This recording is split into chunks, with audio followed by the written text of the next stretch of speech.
इसमें कोई दो राय नहीं है। अब आइए मेरे दोस्तों, ये आप नज़्म सुन रहे थे, नसर की तरफ लौटते हैं, मैदान खताबत की तरफ। जैसा कि मैंने आपको बताया था कि दो बयान, मजबूत बयान आपको सुनना है। मैं इसके लिए बिला किसी तमहीद और ताखीर के मुकर्रिर शोला बयान जनाब हज़रत मौलाना मुफ्ती मुजाहिदुल इस्लाम साहब कासमी दामत बरकातहुमुल आलिया से गुजारिश कर रहा हूँ कि वो तशरीफ लाए और अपनी तकरीर से हम सामईन को नवाजे। जब इस शेर के साथ हजरत का इस्तकबाल है कि फूल से चाँद से खुशबू की ज़बान से सुनिए, बोलिए सुभान अल्लाह। फूल से चाँद से खुशबू की ज़बान से सुनिए, हर तरफ आपका किस्सा है जहाँ से सुनिए। सबको आता नहीं दुनिया को सजा कर जीना, अरे जिंदगी क्या है ये हजरत की ज़बान से सुनिए। अस्सलामु अलैकुम व रहमतुल्लाहि व बरकातुहू।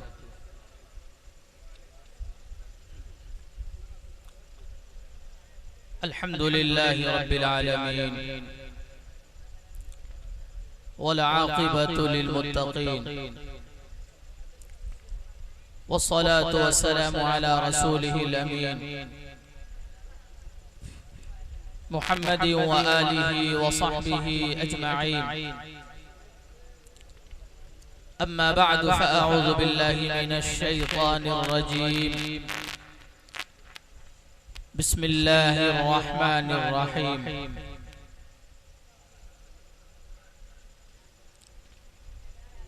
या अय्युहल्लज़ीना आमनुत्तक़ुल्लाहा हक़्क़ तुक़ातिह वला तमूतुन्न इल्ला व अंतुम मुस्लिमून।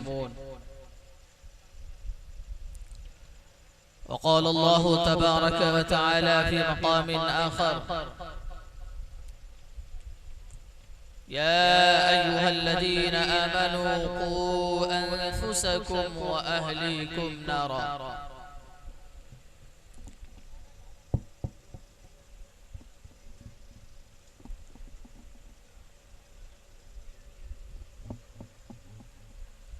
वक़ाल रसूलुल्लाहि सल्लल्लाहु तआला अलैहि वसल्लम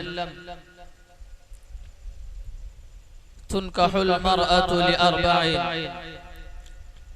लिमालिहा वलिजमालिहा वलिहसबिहा वलिदीनिहा फज़्फ़र बिज़ातिद्दीन तरिबत यदा।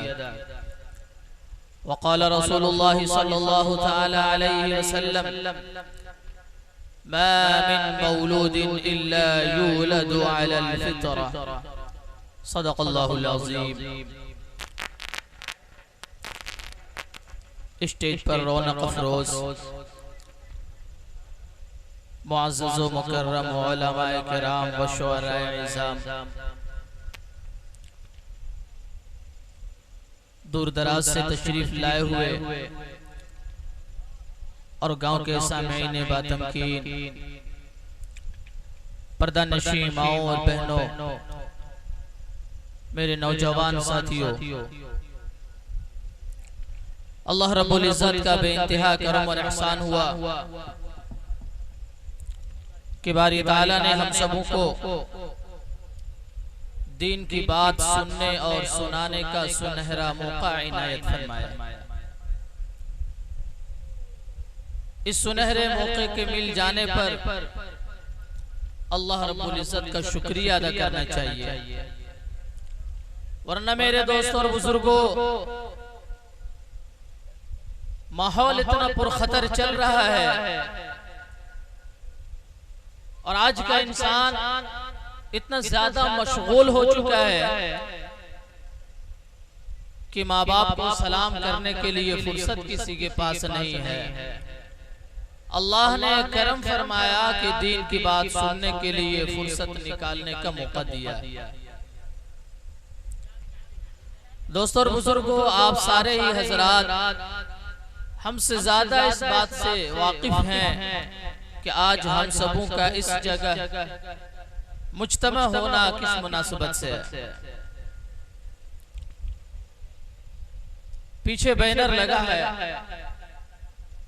शादी के मुबारक मौका पर अक़ीक़े मसनूना के ताल्लुक से सीरतुन नबी सल्लल्लाहु अलैहि वसल्लम के लिए ये मजलिस बुलाई गई। उन्वान का एक इसमें है, शादी का भी उन्वान है, और जलसा जिसे जलसा सीरतुल नबी का नाम दिया गया वो भी एक उन्वान है, और अकीक़ा मसनूना वो भी एक उन्वान है। बहरहाल आज के माहौल के एतबार से और खुसूसियत के साथ आपके इस गांव के माहौल के एतबार से, जैसा कि कई बार मेरी हाजिरी यहाँ हुई है, उमूमी तौर पर मैंने जो देखा तकरीर बहुत कम सुनने का यहाँ माहौल है। अल्हम्दुलिल्लाह आज जनाब मुजाहिद हसनैन हबीबी साहब दामत बरकातुहुमुल आलिया की हाजिरी हुई, वो तशरीफ फरमा है स्टेज पर, उनकी बरकत से शायद इतने सारे लोग यहाँ अब तक टिके हुए। वरना मैंने जब भी यहाँ आया तो यही देखा, जो ही किसी मुकर्रिर को मदऊ किया गया वो सही से अपनी जगह कुर्सी पर ले भी नहीं पाते हैं कि लोगों का मजमा छटना शुरू हो जाता है, और इतने कम लोग बाकी रह जाते हैं कि कहने वाले को कहने नहीं गुस्सा होने की तबीयत चाहती है। लेकिन अल्हम्दुलिल्लाह बहुत सारे लोग यहाँ पर मौजूद हैं। इन इतने सारे लोगों की हाजिरी का सहरा और उसकी वजह में जनाब मुजाहिद हसनैन हबीबी साहब दामत बरकातुहुमुल आलिया की सरी देता हूँ। बहरहाल दोस्तों और बुजुर्गों, मैंने कुरान करीम की पारा नंबर 4 की एक आयत तिलावत की और पारा नंबर 28 सूरह तहरीम की एक आयत का थोड़ा सा पढ़ा है, और रसूल पाक अलैहिस्सलातु वस्सलाम की ज़बान मुबारका से निकली हुई हदीस का 2 टुकड़ा पढ़ा है। अल्लाह से दुआ करता हूँ कि अल्लाह कुरान और हदीस की रोशनी में चंद बातें ऐसी जो सही हों और मेरे लिए और तमाम सामीईन के लिए नफा बख्श हों, कहने की तौफीक मरहमत फरमा दे। दोस्तों और बुजुर्गों, इंसान जो दुनिया में आया है वो अल्लाह रब्बुल इज्जत की इबादत के लिए आया है। अल्लाह रब्बुल इज्जत ने इंसानों की पैदाइश का मकसद ही कुरान में बयान फरमाया, वमा खलक़तुल जिन्न वल इंस इल्ला लियअबुदून, कि मैंने जिन और इंस को अपनी इबादत के लिए पैदा फरमाया। इंसान अपने परवरदिगार की मारिफत हासिल कर ले, यही वजह है इंसान के इस दुनिया में आने की, और इंसान की तख्लीक और इंसान की पैदाइश का मकसद यही है कि बंदा अपने खालिक की पहचान कर ले। इस दुनिया में इंसान जब आया, अल्लाह रब्बुल इज्जत ने अपने रसूल के जरिए से उस इंसान को जिंदगी गुजारने का सारा तरीका बताया कि इंसान जिस मरहले में भी हो वो अपनी जिंदगी सही तौर पर गुजार सकता है, और जिस इंसान ने भी नबी के बताए हुए तरीके पे अपनी जिंदगी गुजारी, अल्लाह ने उसे दुनिया में भी चमकाया और बाद मरने की आखिरत की जिंदगी में चमकाने और कामयाब बनाने का वादा भी फरमाया। इंसान वो बूढ़ा हो, खा इंसान जवान हो, खा इंसान बच्चा हो, हर एक की जिंदगी गुजारने का तरीका अल्लाह रब्बुल इज्जत ने अपने रसूल के जरिए से बतला दिया। इंसान की जिंदगी में मौके खुशी के आ जाए या इंसान की जिंदगी में मौके गम के आ जाए, पैदाइश का मौका हो या इंसान की वफात का मौका आ जाए, हर एक मौके में इंसान अपनी जिंदगी किस तरीके से गुजारे, अल्लाह ने अपने रसूल के जरिए से वो तरीका बता दिया, और वो तरीका कामिल और मुकम्मल है, जरा बराबर भी उसमें नुक्स और कमी नहीं है। इंसान की पूरी जिंदगी गुजारने का तरीका जिसे दुस्तूरे हयात भी कहा जा सकता है, उसी दुस्तूर को दीन इस्लाम और शरीयत इस्लाम कहते हैं। आज का हमारा जो उन्वान है, पहला उन्वान बचपने का है और दूसरा उन्वान जवानी का है कि इंसान के घर में जब बच्चा पैदा हो तो इंसान जिसकी औलाद है उसमें क्या जिम्मेदारियां आयद होती हैं। अल्लाह रब्बुल इज्जत ने और शरीयत इस्लाम ने उन वालिदैन को बहैसियत वालिदैन क्या जिम्मेदारियां अता की हैं। इस ताल्लुक से बात हो और फिर जब वो बच्चा जवान हो जाए, फिर वो शादी का खुशी का मौका किस तरीके से गुजारे, ये दूसरा हमारा मौजू और उन्वान। बहरहाल पहला मौजू और पहला उन्वान, चंद मिनट इस पे बात। औलाद अल्लाह की जानिब से अता की जाने वाली वो अजीम नेमत है, जो नेमत अल्लाह हर एक को अता नहीं करता। और ये इंसान की कसबी नेमत नहीं है कि इंसान अपनी ताकत से औलाद ले लेना चाहे तो हासिल नहीं कर सकता। इंसान दौलत के जरिए से औलाद हासिल करना चाहे हासिल नहीं कर सकता। इंसान इज्जत और शोहरत से औलाद हासिल करना चाहे हासिल नहीं कर सकता। इंसान ओहदे से, डिग्री से, कुर्सी से, हुकूमत से, बादशाहत से, रोब से, दबदबे से, दादागिरी से औलाद हासिल करना चाहे हासिल नहीं कर सकता। कि ये नेमत कसबी नहीं, बल्कि ये नेमत वहबी, ये नेमत वहबी है। खुद कुरान पाक की पारा नंबर 25 में अल्लाह ने फरमाया, यहबु लिमन यशाउ इनासा, अल्लाह जिसे चाहता है लड़कियां अता करता है और जिसे चाहता है लड़के अता करता है, और जिसे चाहता है लड़के लड़की दोनों अता कर देता है। वयजअल मन यशाउ अकीमा, और जिसे चाहता है उसे बांझ बना देता है। ये कसबी नेमत नहीं है, इंसान खुद से इसे हासिल नहीं कर सकता। ये वहबी नेमत है, अल्लाह जिसे चाहता है उसे देता है। जब अल्लाह की जानिब से इसके फैसले होते हैं, अल्लाह की जानिब से इसकी नेमत, ये नेमत मिलती है।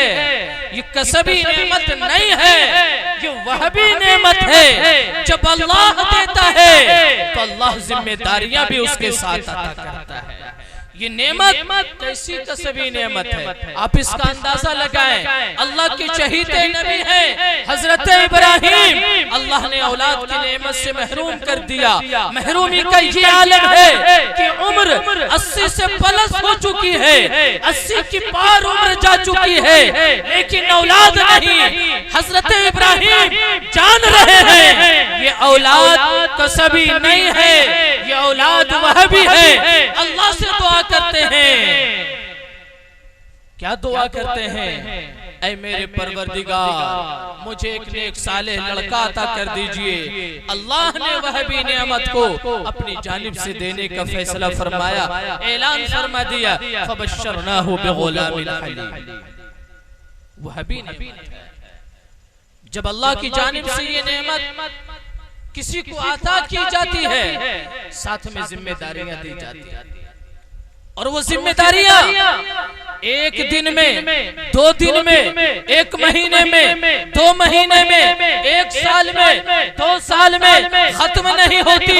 ये जिम्मेदारी इंसान की पैदाइश के पहले से लेकर, इंसान के बच्चे की पैदाइश के पहले से लेकर जब तक कि वो बच्चा जवान न हो जाए, जवानी के बाद फिर आगे की उम्र तय न कर ले, उस वक्त तक वालिदैन के ऊपर ये जिम्मेदारियां आयद रहती हैं। आप अंदाजा लगाए क्या क्या जिम्मेदारियां अल्लाह ने वालिदैन को औलाद के ताल्लुक से दी हैं। बड़ी जिम्मेदारियां दी। एक वाकये के ताल्लुक से आपको बताता चलो जिम्मेदारियां क्या है। हदीस बहुत सारी है एक वाकये से कि इंसान के ज़हन में दिल में बात वाकये के ताल्लुक से अगर बताई जाए तो जल्द बैठ जाती है। हजरत उमर फारूक रज़ियल्लाहु अन्हु की खिलाफत का दौर है। एक साहब अपने एक लड़के को लेकर हाजिर होते हैं हजरत उमर फारूक रज़ियल्लाहु अन्हु की अदालत और दरबार में। आप जानते हैं हजरत उमर फारूक की अदालत बड़ी मशहूर है। आपका दरबार बड़ा शोहरत याफ्ता दरबार है। इसीलिए नबी पाक ने फरमाया लौ कान बादी नबियुन लकान उमर, मेरे बाद अगर नबूवत का सिलसिला जारी होता उमर को नबूवत मिलती कि उमर में वो सिफात पाई जाती है। वो साहब हाजिर हुए अपने एक लड़के को लेकर। उस लड़के की शिकायत दर्ज करते हैं, शिकायत करते हैं ये लड़का मेरा है, बात मेरी नहीं मानता, मेरे अहकाम की बजा आवरी नहीं करता, मैं कहता कुछ हूँ ये करता कुछ और है। अमीरुल मोमिनीन ने उस बच्चे को बुलाया और उसे समझाया बेटा ये तेरे अब्बा जान है, बड़ी मेहनतों से मशक्कतों से खून पसीना एक करके कमाई कमाया है और इसने तुझे पाला है और तू इनकी बात नहीं मानता। इनके बड़े हुकूक हैं तुम्हारे ऊपर, माँ बाप के हुकूक बहुत ज्यादा औलाद के ऊपर होते हैं। बेटा माँ बाप की बातें माननी चाहिए क्योंकि उनके हुकूक तुम्हारे ऊपर। उस बेटे ने अमीरुल मोमिनीन से सवाल किया अमीरुल मोमिनीन आप यहाँ पर जरा ये खुलकर बताएं क्या सिर्फ औलाद पर ही वालिदैन के हुकूक होते हैं कि औलाद को चाहिए कि वालिदैन के हुकूक अदा करें, या औलाद के भी कुछ हुकूक वालिदैन पर हैं कि वालिदैन को चाहिए कि वो औलाद के हुकूक अदा करें। अमीरुल मोमिनीन ने फरमाया बेटा हर एक के दूसरे पर हुकूक आयद होते हैं, वालिदैन के औलाद पर हुकूक आयद हैं, जो जरूरी है कि औलाद वालिदैन के हुकूक की अदायगी करें। इसी तरह औलाद के कुछ हुकूक वालिदैन पर हैं, वालिदैन के लिए जरूरी है कि वालिदैन औलाद के हुकूक अदा करें। उस बच्चे ने पूछा जरा आप ये बताएं कि मेरे हुकूक मेरे वालिदैन पर क्या है। अमीरुल मोमिनीन ने सिर्फ 3 हक बताया, 3 हुकूक का तज़किरा फरमाया। पहला हक बताया कि जब भी कोई जवान शादी का इरादा करे तो अपनी शरीके हयात बनाने के लिए, अपनी बेगम बनाने के लिए, अपनी अहलिया मुहतरमा बनाने के लिए, अपनी जिंदगी की शरीक बनाने के लिए, अपनी बीवी बनाने के लिए एक ऐसी लड़की का इंतखाब करे जो अपनी होने वाली औलाद के लिए बेहतरीन माँ साबित हो सके, उसके अंदर दीनदारी पाई जाती है। इसी तरह जब भी कोई जवान लड़की शादी का इरादा करे तो आगे के जमाने में होने वाली औलाद का सबसे पहला हक उस लड़की पे यह होता है कि जिसे अपना शौहर बनाए, जिसे अपना पति बनाए, जिसे अपनी जिंदगी का आका और मालिक बनाए, ऐसे इंसान के अंदर वो सिफात देख ले, यानी दीनदारी की सिफात, और जो होने वाली औलाद के लिए बेहतरीन बाप साबित हो सके, ऐसे जवान लड़के का इंतखाब करे अपने शौहर बनाने के लिए। ये पहला हक है। और दूसरा हक बताया जब वो बच्चा पैदा हो जाए तो उसका अच्छा सा दीनी नाम रख दिया जाए। और तीसरा हक ये है कि जब वो बच्चा जरा शऊर को पहुंच जाए, जरा होशियार हो जाए, तो उसे दीनी तालीम से आरास्ता व पैरास्ता कर दिया जाए, दीनी समझ उसके जहन में डाल दी जाए, दीनी सूझबूझ उसके दिल में पेवस्त कर दी जाए। वो लड़का बोल पड़ा, अमीरुल मोमिनीन, मेरे 3 हुकूक मेरे माँ बाप पर आयद होते थे, लेकिन मेरे तीनों हुकूक में से एक हक को भी मेरे माँ बाप ने अदा नहीं किया। अब आप बताएं, क्या मेरे ऊपर जरूरी होता है कि मैं माँ बाप के हक को अदा करें?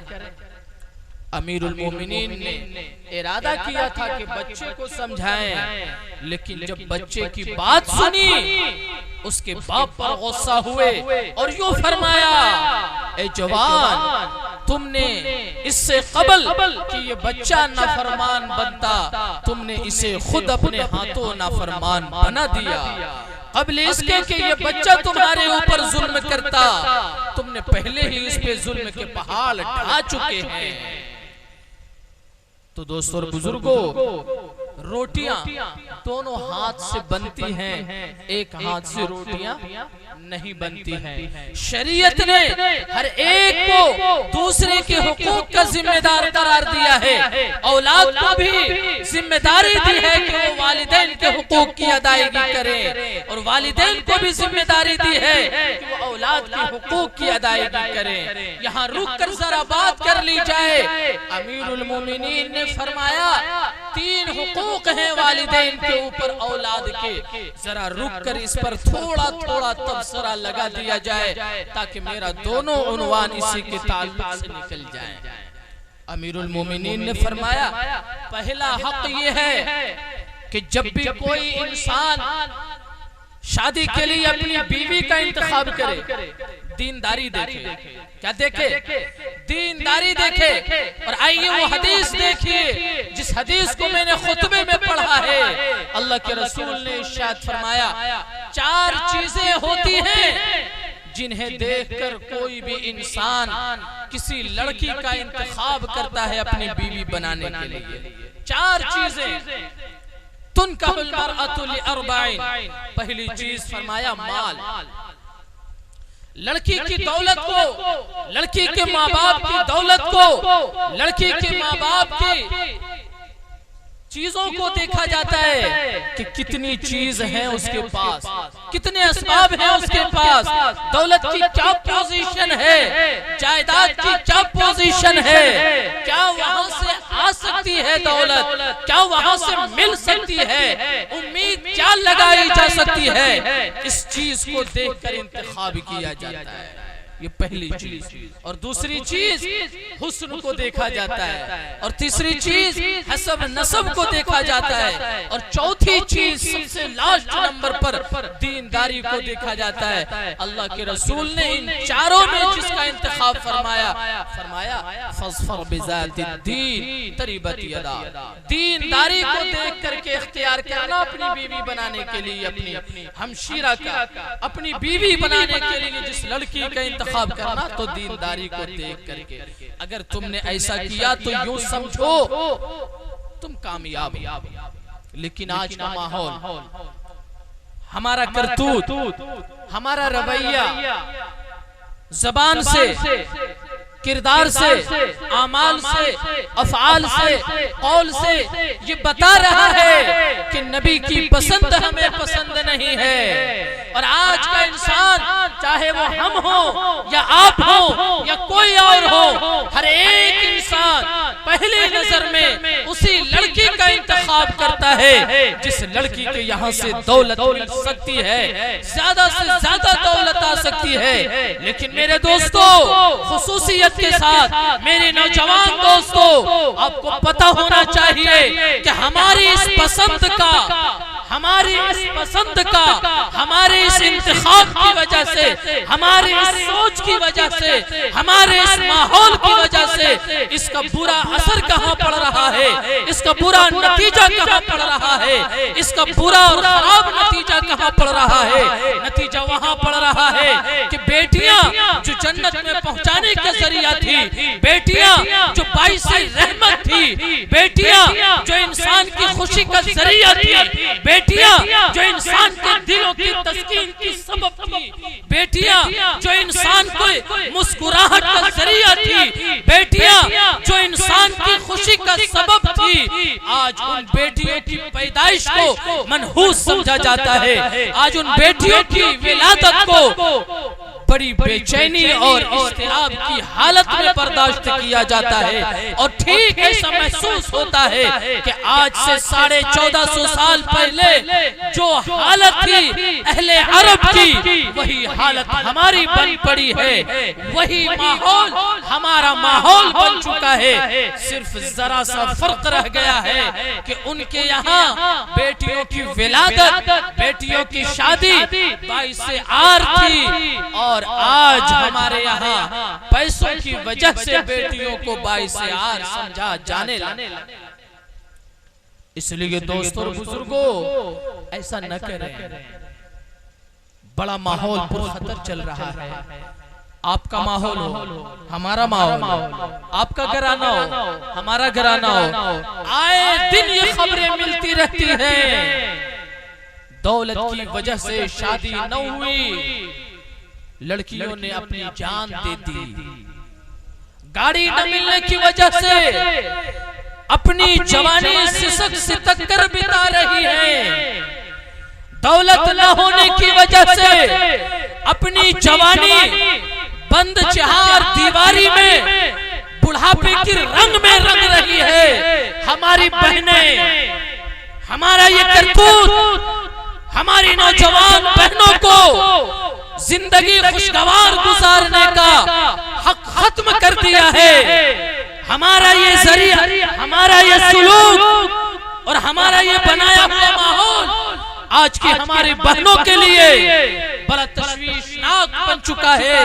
खा वो बेटियां, वो बहनें हमारी हो या आपकी हो, समझता वो इंसान है, महसूस वो इंसान करता है जिस पे गुर्बत अल्लाह की जानिब से आती है। और जब वक्त आता है बेटी की शादी का, और उन बेटियों की शादी के लिए लड़कों की तलाश में जब गरीब बाप निकलता है फटे पुराने लिबास में, जिस घर में आवाज दी जाती है, जिस घर के दरवाजे पे बैठता है, अंदर से सदा आती है, अंदर से जवाब मिलता है, मुझे तो पहले गाड़ी चाहिए, बाद में रिश्ते के लिए हाँ मिलेगा। पहले तो मुझे दौलत चाहिए, बाद में जवाब मिलेगा। वो बाप जो निकला था खुशी में, जो निकला था अपनी जवान बेटी के हाथ पीला करने को, वो बाप, बूढ़ा गरीब बाप जो निकला था अपनी जवान बेटी की जिंदगी को खुशगवार बनाने के लिए और अपनी बेटी के लिए एक जवान शौहर तलाश करने के लिए, वो गरीब बाप, वो बूढ़ा बाप जब वापस आता है, खुद भी आंखों में आंसू भर के आता है और उन बेटियों की आंखों में भी आंसू भराते हैं।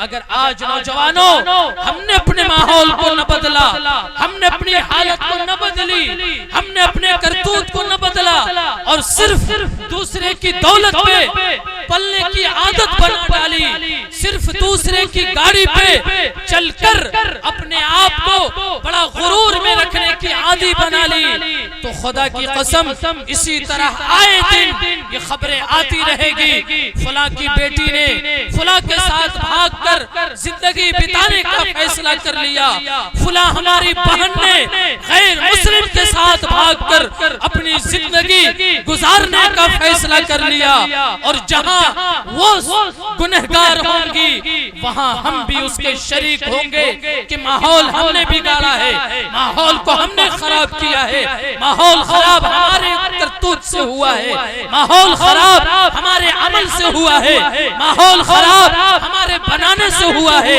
माहौल बिगड़ा हमारे बिगाड़ने से हुआ है। आज अगर हमने अपने आप को न संवारा, अगर आज हमने अपने आप पे गिरफ्त न ली, अगर आज हमने अपने आप पे काबू न पाया, अगर आज हमने दूसरे की दौलत से अपनी निगाह न हटाई, अगर आज हमने अपनी निगाह दूसरे की दौलत पे डालना बंद न किया, अगर आज हमने दूसरे की गाड़ी दीनदारी पे अपने आप की जीनत दिखाना बंद न किया तो खुदा की कसम वक्त आएगा गुर्बत और गरीब तर बनती जाएगी और गरीब माँ बाप और गरीब बनते जाएंगे, गरीब इंसान और बदहाल होते जाएंगे और गरीब नौजवान बेटियां अपनी जिंदगी खुशगवार गुजारने के लिए आज भीख मांग रहे हैं, कल भीख देना भी बंद हो जाएगा। और कहीं ऐसा न हो कि खुदा हमसे दौलत छीन ले और हम भी उसी रास्ते पे आ जाएं जिस रास्ते पे आज खुदा ने गरीबों को डाल रखा है। इसलिए मेरे दोस्तों और बुजुर्गों, अपने करतूत पे कंट्रोल करें। मुझे पता है हम नौजवान हैं, आप भी जवान हैं, जरूरत गाड़ी की है, जरूरत जीनत की है, जरूरत दौलत की है।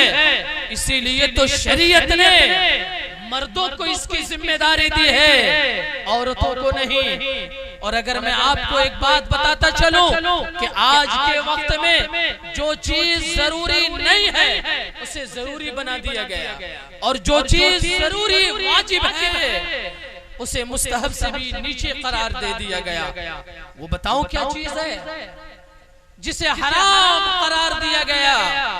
जहेज का मुतालबा, गाड़ी का मुतालबा, दौलत का मुतालबा, रुपये का मुतालबा, इसे हराम करार दिया गया और इसे हम फर्ज के दर्जे में रख रहे हैं। और इतनी बड़ी मजलिस में इतनी तादाद में लोग बैठे हैं, जो चीज वाजिब है अगर पूछ ले कि किस किस ने उस वाजिब की अदायगी की है, इल्ला माशाअल्लाह एक आध हाथ ही उठेंगे। मैं पूछ डालता हूँ, जिसने शादी कर ली है बीवियों का महर देना वाजिब था, किस किस ने अपनी बीवी का महर दिया है? जरा हाथ उठाकर बताएं। वो जवान हो, अधेड़ उम्र में हो या बुढ़ापे की उम्र में हो, बताएं जिसने अपनी शादी कर ली है किस किस ने अपनी बेटी का महर अदा किया है? महर अदा किया है? हाथ उठाकर जरा बताएं किस किस ने अदा किया है? शरीयत ने इसे वाजिब करार दिया था, लेकिन इस वाजिब की अदायगी शायद ही अल्लाह माशाअल्लाह कोई करता है। शरीयत ने जिसे हराम करार दिया गया, हर एक उसे मन्नो सलवा समझकर इस्तेमाल कर रहा है, हर एक उसे मन्नो सलवा समझकर इस्तेमाल कर रहा है। हमारा ये करतूत, हमारा ये रवैया कहां ले जाएगा और कहां लेकर आ गया? एक वक्त था 20-25 हजार साइकिल रेडियो में काम चल जाता था, आज कहां दुनिया पहुंच चुकी है? कहां पहुंच चुकी है? 2 लाख से नीचे इंसान का डिमांड ही नहीं होता।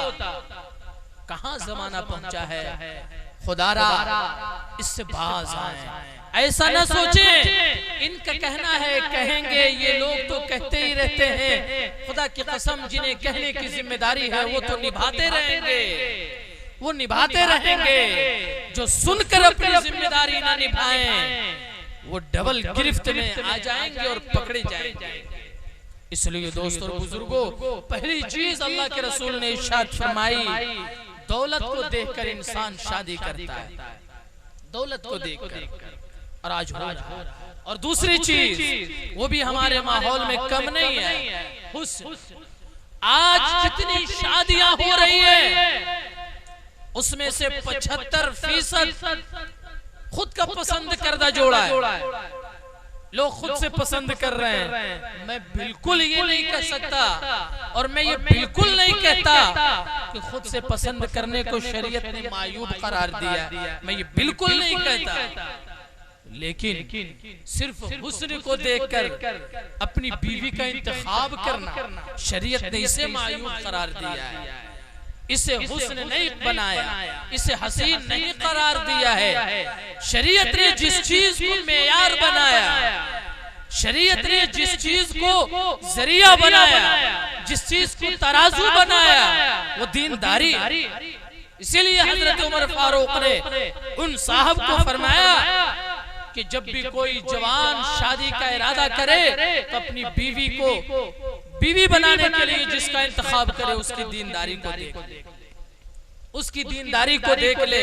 खुदा की कसम, बीवियों के अंदर अगर दीनदारी नहीं होगी आपकी निगाहों को तस्कीन हो सकती है, आपके दिल को सुकून थोड़ी देर के लिए मिल सकता है, देखकर आपकी आंखें ठंडी हो सकती है कि ये चांद जमीन पे आ गया है, लेकिन जिंदगी पूरी खुशगवार नहीं गुजर सकती है।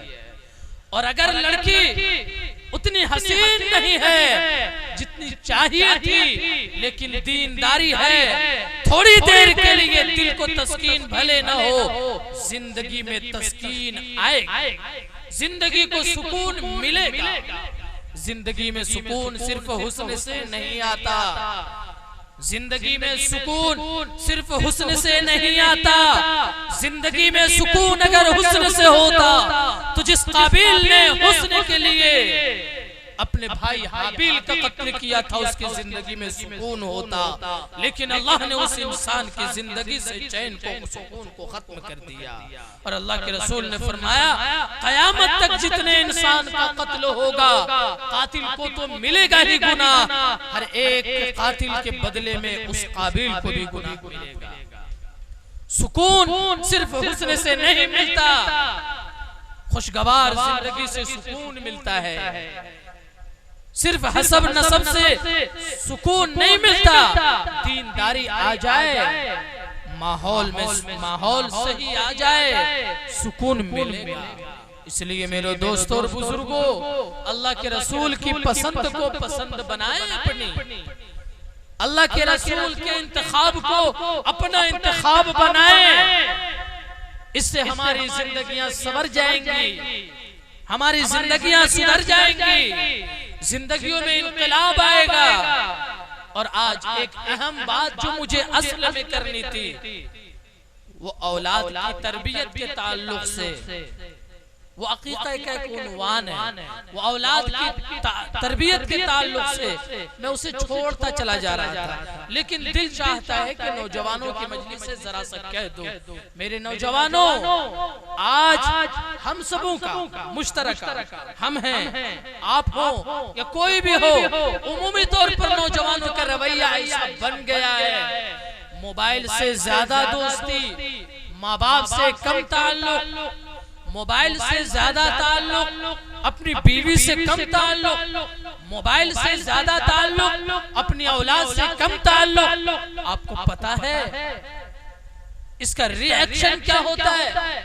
इसका रिएक्शन ये होता है कि माँ बाप नाखुश, औलाद नाखुश, माँ बाप को रूठा रूठा सा समझते हैं।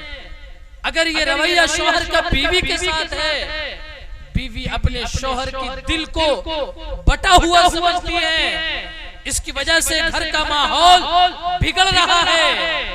बीवी शौहर के दिल को बटा हुआ समझ रही है, और अगर बीवी के पास मोबाइल है तो शौहर बीवी के दिल को बटा हुआ समझ रहा है, जिसकी वजह से जिंदगी से सुकून निकल चुका है, चैन गारत हो चुका है, हर एक दूसरे पे शक की निगाह रख रहा है। बीवी शौहर की निगाह में मशकूक है, शौहर बीवी की निगाह में मशकूक है, औलाद माँ बाप की निगाह में मशकूक है, माँ बाप औलाद की निगाह में मशकूक है। इसलिए दोस्तों बुजुर्गों, मोबाइल का इस्तेमाल जरूरी है, जरूरत के तहत किया जाए, और ऐसा इस्तेमाल न किया जाए कि जिसकी वजह से बदगुमानी पैदा हो, और खुसूसियत के साथ अपने माँ बाप के दिल को न दुखाएं। ये भी आज एक माहौल है, अपने माँ बाप के दिल को न दुखाएं, और माँ बाप अपनी औलाद की सही तरबियत करें। अगर माँ बाप अपनी औलाद की सही तरबियत करेंगे, औलाद इस काबिल बनेगी कि माँ बाप का सहारा बने, बुढ़ापे में लाठी बने, नूरे ऐन बने, लख्ते जिगर बने, दिल का टुकड़ा बने। वरना मैं एक जुमला कहा करता हूँ कि अगर औलाद की माँ बाप सही तरबियत करते हैं तो औलाद माँ बाप के लिए जिगर का टुकड़ा बन जाती है, और अगर माँ बाप अपनी औलाद की सही तरबियत नहीं करते तो यही औलाद अपने माँ बाप के जिगर को टुकड़े टुकड़े कर देती है। ये एक जुमला में कहा करता हूँ, ये बात सही है। जहाँ दोष हमारा है वही दोष हमारे माँ बाप का है। इतना बड़ा मजमा है, हर एक नौजवान गलत नहीं होता, इसमें ढेर सारे नौजवान ऐसे भी होंगे जो अपने माँ बाप के कदमों तले जन्नत समझते हैं, जो अपने बाप को जन्नत का दरवाजा समझते हैं, जो अपने माँ बाप की खिदमत को अपनी जिंदगी का एक हिस्सा समझते हैं, जो अपने माँ बाप के सामने मुअद्दब रहना अपनी जिंदगी का एक हिस्सा समझते हैं, जो औलाद अपने माँ बाप के सामने ऊंची आवाज से तकल्लुम न करना अपनी जिंदगी का हिस्सा समझते हैं। बहुत सारे नौजवान हैं जो अपनी माँ बाप के सामने आगे न बढ़ना अपनी जिंदगी का हिस्सा समझते हैं। लेकिन हम में ऐसे भी हैं जो अपनी माँ बाप को गालियां देना अपने लिए फख्र की बात समझते हैं, अपनी माँ बाप की दाढ़ियां पकड़ना अपने लिए फख्र की बात समझते हैं, अपनी माँ बाप को धक्के देना अपने लिए इज्जत का जरिया समझते हैं, अपने माँ बाप को बुरा भला कहना अपनी शोहरत का जरिया समझते हैं, अपनी माँ बाप को भूखा रखना अपने लिए रोब का जरिया समझते हैं, अपने माँ बाप को घर से बाहर कर देना अपने लिए फरागत का जरिया समझते हैं, अपने माँ बाप को दूसरों के हवाले कर देना अपने लिए बादशाहत का जरिया समझते हैं। ऐसे भी है, लेकिन मैं दोष सिर्फ नौजवानों को नहीं देता, मैं दोषी सिर्फ नौजवानों को नहीं समझता, वालिदैन के भी दोष है, वालिदैन की भी गफलत है कि वालिदैन ने अपनी औलाद की सही तरबियत वक्त पे नहीं की है। हर चीज की तरबियत का एक वक्त होता है, जब चीज की तरबियत उसकी तरबियत के वक्त में की जाती है वो चीज मुरत्तब हो जाती है, जब चीज की इस्लाह उसके इस्लाह के वक्त में की जाती है उस चीज के अंदर इस्लाह आ जाती है, जब चीज को सुधारा जाता है उसके सुधरने की उम्र में वो चीज सुधर जाती है, जब चीज को संवारा जाता है उसके संवरने के वक्त में वो चीज संवर जाती है, जब चीज को बनाया जाता है उसके बनाए जाने के वक्त में वो चीज बन जाती है। लेकिन जब उम्र बनाए जाने की खत्म हो जाती है, जब वक्त संवारने का खत्म हो जाता है, जब वक्त इस्लाह का निकल जाता है, जब वक्त संवारने का निकल जाता है, जब वक्त बनाने का निकल जाता है, तब चीजें नहीं बनती, तब चीजें नहीं बनती, तब चीजें नहीं संवरती, तब चीजों में तरबियत नहीं आती, तब चीजों में इस्लाह नहीं आती, तब चीजों में सवार नहीं आता। इसलिए हर चीज के संवरने बनने इस्लाह तरबियत का एक वक्त होता है और नौजवानों की तरबियत का वक्त, नौजवानों की तरबियत की उम्र, नौजवानों की तरबियत का वक्त बचपना है, बचपना है, बचपना है। अगर बचपने में इसकी तरबियत की जाए, बचपने में इनकी इस्लाह की जाए, बचपने में इन्हें संवारा जाए, बचपने में इन्हें सुधारा जाए, ये सुधर जाएंगे। कि जब किसी चीज को, लोहे को किसी चीज में ढालना होता है वो वक्त उसके संवारने का होता है, ढालने का होता है। जब ढल जाता है फिर पीटे नहीं, पिटाई बर्दाश्त, पीटे नहीं बनता है। इसलिए मैं नौजवानों को भी कहता हूँ, मैं उनके माँ बाप को भी कहता हूँ, मैं अपने आप को भी समझाता हूँ कि नौजवानों अपने माँ बाप को माँ बाप समझें। कितनी मशक्कतों से उन्होंने पाला है। घर में हर एक के लिए जगह है, माँ बाप के लिए भी जगह होना चाहिए। दिल में बीवी बच्चे के लिए जगह है, माँ बाप के लिए जगह होनी चाहिए। खाने में बीवी बच्चों का हिस्सा है, माँ बाप का हिस्सा होना चाहिए। खुशी में बीवी बच्चों का हिस्सा है, माँ बाप का हिस्सा होना चाहिए। हर चीज में जब सबका हिस्सा है, माँ बाप का हिस्सा हर चीज में होना चाहिए। कि ये सारी चीजें माँ बाप की दी हुई है। जवानी माँ बाप ने दी है, घर माँ बाप ने दिए हैं, ये औलाद माँ बाप के ताल्लुक से है, ये खेत खलियान माँ बाप के जरिए से है। इसलिए नौजवानों, मेरे दोस्तों, अपनी औलाद, अपने माँ बाप को माँ बाप समझें, उनके हुकूक को अदा करें। और ऐ मेरे माँ बाप, इन नौजवानों के माँ बाप अपनी औलाद पे दस्ते शफकत रखें, अपनी औलाद की तरबियत करें, अपनी औलाद की इस्लाह करें। सिर्फ कमाना ये तो कोई भी कर लेता है, सिर्फ कमाना ये तो कोई भी कर लेता है, आदमी के अंदर आदमियत डालना ये बड़ा मुश्किल फन होता है, इंसान के अंदर इंसानियत डालना ये बड़ा मुश्किल अमल होता है। और जो मुश्किल अमल करके आगे बढ़ जाता है वही इंसान फातेह होता है, वही इंसान गालिब होता है, वही इंसान जीतने वाला होता है। जो ये करके आगे बढ़ जाए वही इंसान फातेह है। अल्लाह हम सबों को फतह नसीब फरमाए, अमल सालिह की तौफीक नसीब फरमाए। व आखिरु दावाना अनिल हम्दुलिल्लाहि रब्बिल आलमीन। वस्सलामु अलैकुम व रहमतुल्लाहि व बरकातुहू।